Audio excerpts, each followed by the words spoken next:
Most men inherit their identity without knowing it. They walk through the world carrying a posture, a way of speaking, a threshold for pain or patience, and most of it came from watching someone. A father who fixed things without complaining, a father who left without explanation, a grandfather who kept his word, an uncle who couldn't. The inheritance moves whether it's good or bad, whether the man who passed it on intended to or not. Proximity is the first teacher, and for most men, the lessons are absorbed before they're ever understood. But some men grow up in a room where no one ever came. No model, no mirror, no map. And what I want to ask today, what I think doesn't get asked enough, is what happens to a man who has to build himself from scratch? Not as a trauma narrative, not as a political argument, but as a genuine philosophical question. What does it actually take? What are the raw materials? And what do you do when you don't have any? I was 19, living in an apartment I could barely afford, working a job I didn't understand the point of, and one evening I sat on the floor of my room. I remember the floor specifically. I don't know why I wasn't sitting in a chair, and I had this quiet recognition that I had no one to call.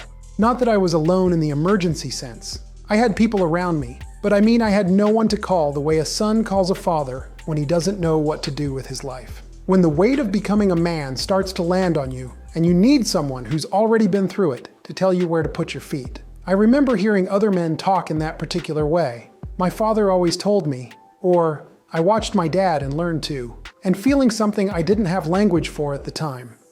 It wasn't quite envy. It was more like looking through a window at a language you were never taught. You can watch people speak it, but you can't make the sounds. What I had to face, and this took years, not a single moment of clarity, was that I was going to have to build something from scratch. Not improve on what I'd been given. Not rebel against an existing structure. Build from nothing, or close to it. And building from nothing is a different kind of work than most men know. It is slower, it is lonelier, and it requires a level of intentionality that men who inherited good patterns rarely have to develop, because for them, it's automatic. For you, nothing is automatic. Every decision about who you're going to be has to be made consciously, deliberately, often without feedback, often without affirmation. That is both the burden and, though it doesn't feel like it for a long time, the gift. Here's what the culture does with the fatherless man. It pities him, or it exploits him. There is almost no third option on offer. The pity lane runs through the social sciences and the policy conversations. Fatherlessness as a data point, a statistic, a crisis. And there is truth in it. I'm not dismissing the research. But being a data point in someone else's argument about society does nothing for the man sitting on the floor trying to figure out who he is supposed to become.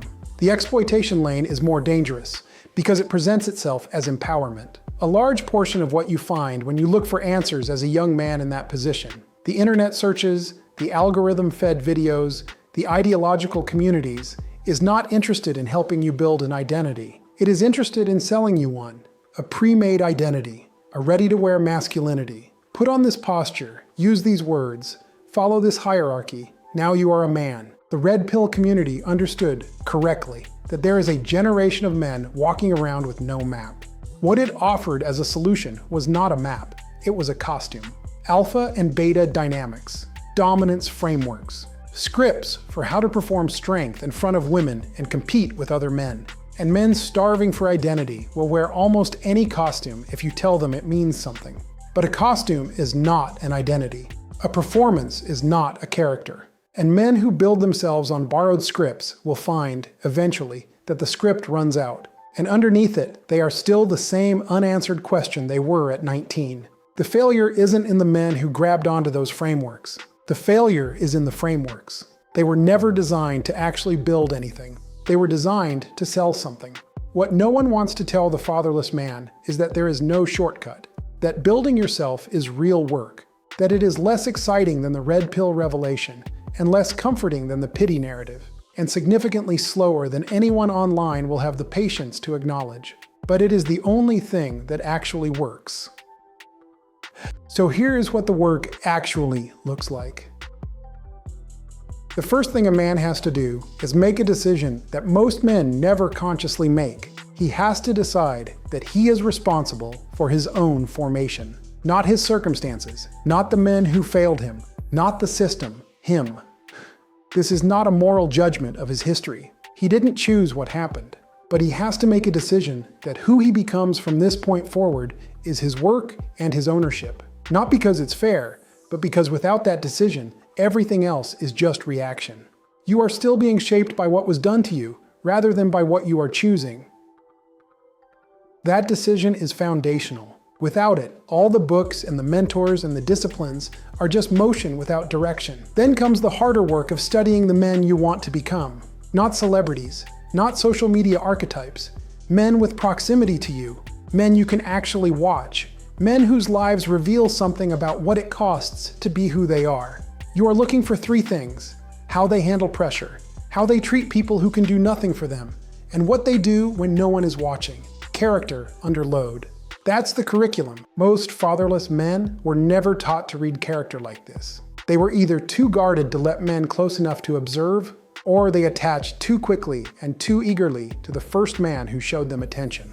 The discipline is learning to watch without rushing, to take the education without mistaking the mentor for a father. Those are different relationships, and confusing them is costly for both people. After that comes the discipline of the body, not as a self-improvement hack, not as a way to signal status, but as a practice of learning to keep promises to yourself. The fatherless man has often been trained by the emotional texture of his childhood to distrust his own word. He may not know it, but somewhere in him is a belief that he will not follow through, that things fall apart, that intention and outcome don't connect. And so the physical disciplines, the morning structure, the training, the fasting, the committed habits, are not primarily about the body.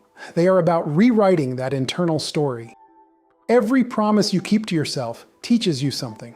I am a man who follows through. I am a man who does what he says. I can be trusted with my own life. That is not a small thing.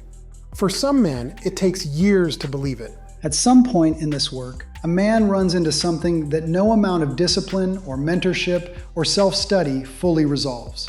The question of where his worth actually comes from.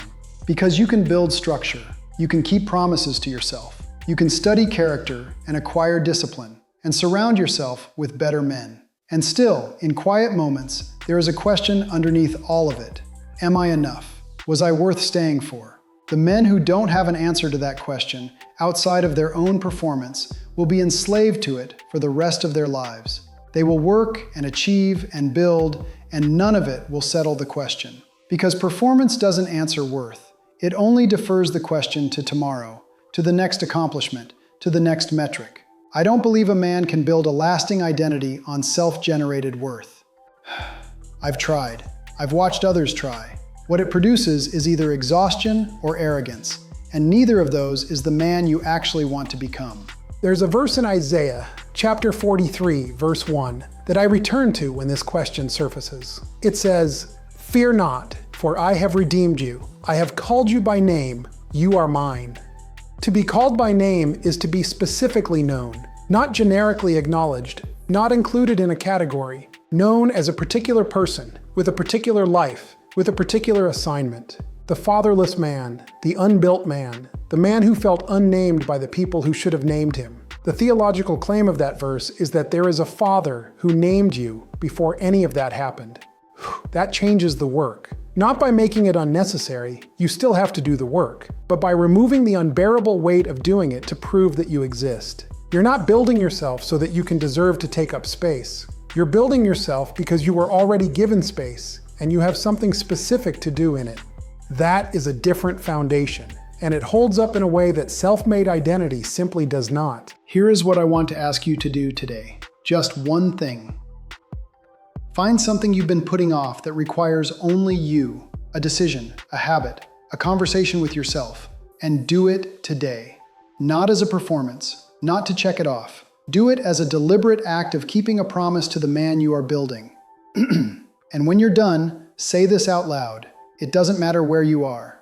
I am a man who keeps his word to himself. That is not inspiration. That is not a slogan.